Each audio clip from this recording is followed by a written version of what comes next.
આકાશવાણી ભુજ સમાચાર અશરફ નથવાણી વાંચે છે. નમસ્કાર. રાજ્યમાં અત્યાર સુધી મોસમનો કુલ સરેરાશ 55%થી વધુ વરસાદ નોંધાયો છે. કચ્છ વિસ્તારમાં સૌથી વધુ 64% વરસાદ વરસ્યો છે.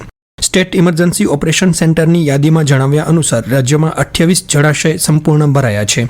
આ ઉપરાંત 48 જળાશયને હાઈ એલર્ટ, 19ને એલર્ટ તથા 23 જળાશયને ચેતવણી આપવામાં આવી છે. રાજ્યની જીવાદોરી સમાન સરદાર સરોવર બંધમાં હાલ 59.42% જેટલો જળસંગ્રહ થયો છે. રાજ્યમાં કુલ 206 ડેમો પૈકી 62 ડેમ 70%થી 100%, 41 ડેમ 50%થી 70% તથા 38 ડેમ 25%થી 50% જેટલા ભરાયા છે. દરમિયાન આજે રાજ્યના 35 તાલુકામાં વરસાદ નોંધાયો છે. છેલ્લા થોડાક દિવસથી કચ્છમાં ગરમી અને ઉકળાટનું પ્રમાણ વધ્યું છે. બંગાળની ખાડીમાં સર્જાયેલ વરસાદી સિસ્ટમની અસર તળે રાજ્યના જુદા જુદા વિસ્તારોમાં વરસાદ વરસી રહ્યો છે. ત્યારે આજે સવારે ભારે ઉકળાટ બાદ અંજાર અને ભુજ પંથકમાં છૂટાછવાયા વિસ્તારોમાં વરસાદી ઝાપટા પડ્યા હતા. અંજારમાં સવારે 11 વાગે વરસાદી ઝાપટું વરસતા માર્ગ પર પાણી વહી નીકળ્યા હતા. જ્યારે બપોરે 1 વાગ્યાના અરસામાં ભુજ અને આસપાસના ગ્રામ્ય વિસ્તારોમાં છાંટા કે ઝાપટા સ્વરૂપે વરસાદ થયો હતો. દરમિયાન મેઘ માહોલ વચ્ચે આજે સવારે ભુજ નખત્રાણા વચ્ચેના મંગવાણા પાસે ડુંગર પર છવાયેલા વાદળોની ઘેરાબંધીથી આહલાદક દ્રશ્ય જોવા મળ્યું હતું. અગાઉ પડેલા વરસાદ બાદ ખીલી ઉઠેલી હરિયાળી વચ્ચે શોભતા ડુંગર ઉપર અવતરણ કરતા વાદળો નજીકના હાઈવે પરથી પસાર થતા લોકો માટે મનમોહક નજારો બની રહ્યા હતા. બાગાયત ખાતા દ્વારા ખેડૂતો માટે વર્ષ 2025-26માં કૃષિ યાંત્રિકીકરણની નવી યોજના શરૂ કરવામાં આવી છે. જે અંતર્ગત યોજનાની સહાય મેળવવા માટે ઈચ્છુક ખેડૂતો આજથી 8 ઓગસ્ટ સુધીમાં આઈ ખેડૂત પોર્ટલ પર ઓનલાઈન અરજી સાથે જરૂરી સાધનિક પુરાવા અપલોડ કરી યોજનાનો લાભ લઈ શકશે. આ યોજનામાં ખેડૂતોને mini tractor, mini rotavator, mini cultivator, mini પાણીનું ટેન્કર અને મિની ટ્રેલરની ખરીદી માટે સહાય આપવામાં આવશે. મિની ટ્રેક્ટરની ખરીદી સાથે અન્ય સાધનો પૈકી ઓછામાં ઓછો કઈ એક સાધનની ખરીદી પર આ સહાય મળવાપાત્ર રહેશે. વધુ માહિતી માટે બહુમાળી ભવન ભુજ ખાતે નાયબ બાગાયત નિયામકની કચેરીનો સંપર્ક કરવા એક અખબારી યાદીમાં જણાવવામાં આવ્યું છે.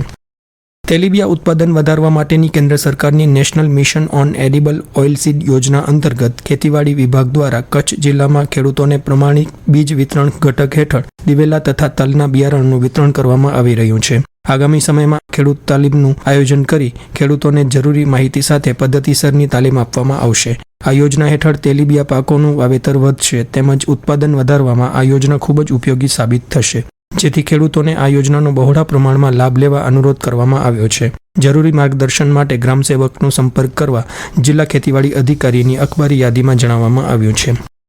જિલ્લાના આરોગ્ય તંત્ર દ્વારા અંતરિયાળ વિસ્તારો, વાડી વિસ્તાર તેમજ ઔદ્યોગિક વસાહતોમાં આયુષ્યમાન કાર્ડ બનાવી આપવાની ઝુંબેશ હાથ ધરાઈ હતી. જેમાં આશાબહેનો, ફિમેલ હેલ્થ વર્કર અને CHO દ્વારા ઘરોઘર રૂબરૂ જઈને લાભાર્થીઓના કાર્ડ બનાવવાની પ્રક્રિયા હાથ ધરાઈ હતી.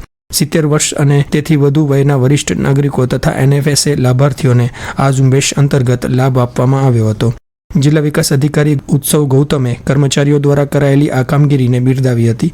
તેમજ જિલ્લામાં કોઈપણ લાભાર્થી આ નોંધણીથી વંચિત ન રહે તેની તકેદારી રાખવા જણાવ્યું હતું. હિન્દુ ધર્મનો વિશેષ આસ્થા અને શ્રદ્ધાનો માસ એટલે શ્રાવણ માસનો આજથી પ્રારંભ થયો છે. આજે વહેલી સવારથી ગ્રામીણ અને શહેરી વિસ્તારોમાં આવેલા શિવાલયોમાં ભાવિકોની ભીડ જોવા મળી હતી. મંદિરોમાં પૂજા અર્ચના, મહાઆરતી, મહાપ્રસાદ, લઘુરુદ્ર યજ્ઞ, શિવકથા સહિતના ધાર્મિક કાર્યક્રમોનું આયોજન કરાયું છે.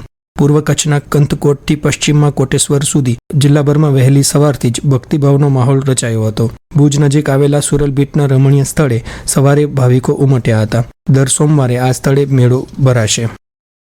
ધોળાવીરા ખાતે કચ્છી લોકવાદ્યો અને લોકસંગીતનો સાંસ્કૃતિક લોકડાયરાનો કાર્યક્રમ આગામી 28 જુલાઈએ સાંજે યોજાશે. ગુજરાત રાજ્ય સંગીત નાટક અકાદમી ગાંધીનગરના આર્થિક સહયોગથી યોજાનાર આ કાર્યક્રમમાં કચ્છી આરાધી ભજન ગ્રુપ બિરંડિયારા દ્વારા લોકસંગીત તથા લોકવાદ્યોની રમઝટ બોલાવવામાં આવશે તેમ એક યાદીમાં જણાવાયું છે. જિલ્લા ગ્રામ વિકાસ એજન્સી અને રાજ્ય ગ્રામ વિકાસ સંસ્થા અમદાવાદના સંયુક્ત ઉપક્રમે સ્વચ્છ ભારત મિશન ગ્રામીણના તાલુકા અને ગ્રામ્ય કક્ષાના કર્મચારીઓની 1 દિવસીય રિફ્રેશર તાલીમનું આયોજન ભુજ તાલુકા પંચાયત કચેરી ખાતે કરવામાં આવ્યું હતું. સ્વચ્છ ભારત મિશન ગ્રામીણ યોજનાના જિલ્લાના તમામ તાલુકાના તાલુકા કોઓર્ડિનેટર, તાલુકા એન્જિનિયર અને ક્લસ્ટર કોઓર્ડિનેટર આ તાલીમમાં જોડાયા હતા.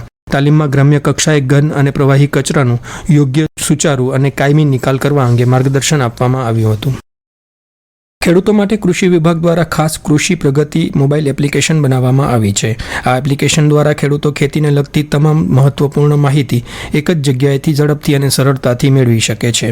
પાકની વાવણીથી લઈને કાપણી સુધીના દરેક તબક્કે ખેતી આધારિત માહિતી આ એપમાં ઉપલબ્ધ કરાવવામાં આવી છે. જિલ્લાના તમામ ખેડૂતોને કૃષિ પ્રગતિ એપ્લિકેશન ડાઉનલોડ કરી ખેતીલક્ષી વિવિધ ફાયદાઓ મેળવવા અનુરોધ કરવામાં આવ્યો છે. આ સાથે સમાચાર બુલેટિન પૂરું થયું. નમસ્કાર.